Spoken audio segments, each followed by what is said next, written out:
নমস্কাৰ, আজি হৈছে ২৬ জানুৱাৰী ২০২৫ দেওবাৰ। দিনটোৰ কেইটামান গুৰুত্বপূৰ্ণ খবৰ লৈ আহিছো।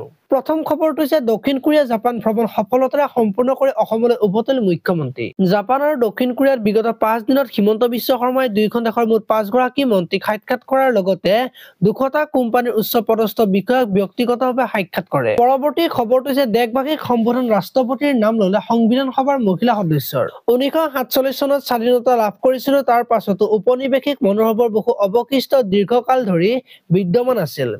সাম্প্ৰতিক সময়ত তাৰ পৰিৱৰ্তনৰ দৃঢ় প্ৰচেষ্টা আমি দেখিবলৈ পাইছো।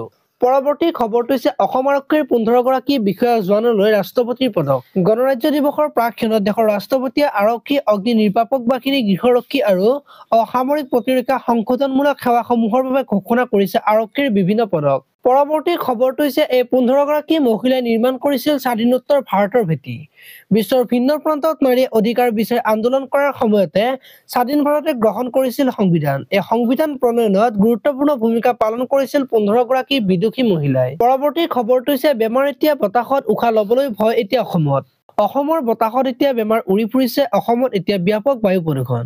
আমি কুঁৱলী বুলি ভাবি থকাখিনি দৰাচলতে ধূলি ধোঁৱা আৰু কুঁৱলীৰ মিশ্ৰিত সমষ্টিহে বুলি সদৰি কৰিছে অসম প্ৰদূষণ নিয়ন্ত্ৰণ পৰিষদে।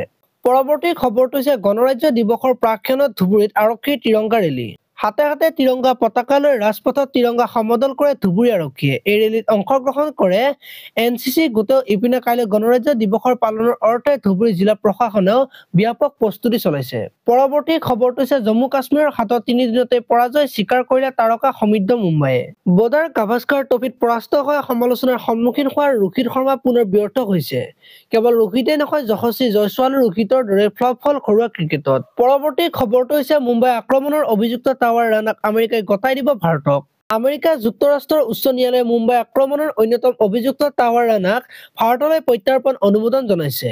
ৰাণাৰ হৈ দাখিল কৰা পুনৰীক্ষণ আবেদন খাৰিজ কৰি এই ৰায় প্ৰদান কৰিছে। পৰৱৰ্তী খবৰটো হৈছে কুম্ভ মেলা আধাতে সামৰি ঘৰলৈ গ'ল ভাইৰেল গাৰ্ল মনালিছা ভোছলে। কিয় ল'লে এই সিদ্ধান্ত? ছচিয়েল মিডিয়াত শ্বেয়াৰ কৰা এটা ভিডিঅ'ত দেখা গৈছে চেলফি তুলিবলৈ আগ্ৰহী ভক্তৰ দৰ্শনাৰ্থীৰ ভিৰ। তেওঁৰ কাষ চাপি অহাৰ সময়তে মনালিছাই ৰঙা চেলৱাৰ পিন্ধিছে। নিজৰ সুৰক্ষা আৰু মংগলৰ বাবে অনুষ্ঠানটো এৰি যোৱাৰ সিদ্ধান্তৰ বিষয়ে ব্যাখ্যা কৰি মহাকুম্ভৰ মনালিছাই লিখিছে, পৰিয়াল আৰু মোৰ সুৰক্ষাৰ বাবে মই ইন্দ্ৰলৈ যাবলগীয়া হৈছে।